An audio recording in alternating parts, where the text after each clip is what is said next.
So what does ARNI do finally? The ARNI is also called Sequel.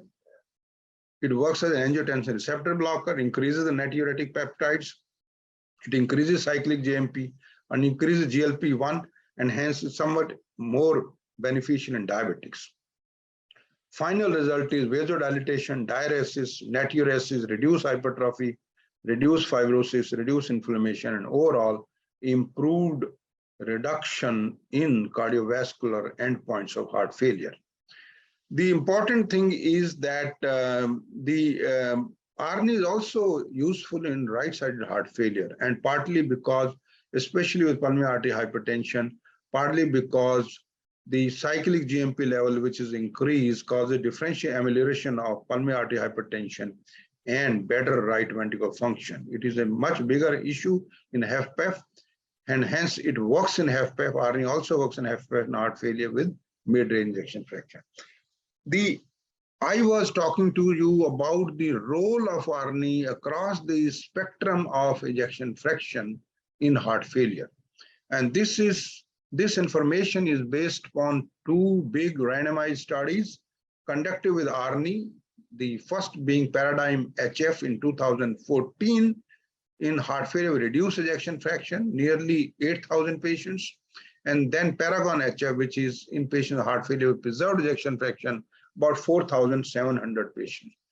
If you combine these two studies, you find that the primary endpoint reduction continues to occur as shown by this thick red line up to an ejection fraction of about 57%, or let's say 60%. Harm does not occur, although there is a potential for harm in supernormal ejection fraction. However, the interesting thing is that females draw much greater benefit from ARNI when the ejection fraction is somewhat better. So females tend to draw benefit with ARNI as shown in thick red line up to an ejection fraction of 65%, while the males, the around 55% is the cutoff, indicating indirectly that females probably, regardless of ejection fraction, would benefit from ARNI. And in men, probably 55, 56, 57% would be a cutoff till which you can use ARNI in heart failure with reduced ejection fraction. Data actually also suggests that combining ARNI with SGLT2 inhibitor shows better event-free survival in HFrEF compared to conventional therapy.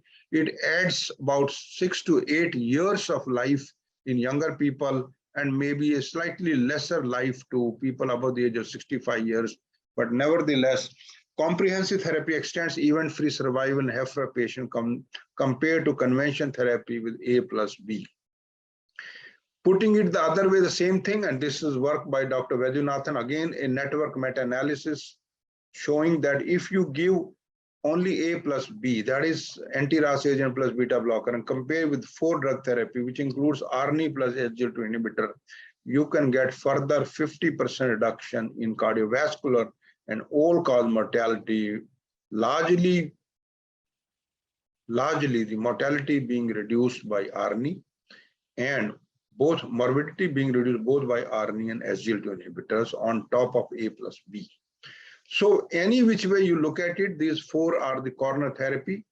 Whether you give them upfront simultaneously or rapid sequence, all these 4 drugs, these will achieve complete modifying therapy faster than the traditional stepwise initiation. So current suggestion is that you should try to get all these 4 drugs on board as quickly as possible, either simultaneously or in rapid sequence within days and weeks rather than months for complete relief, because the benefit comes up.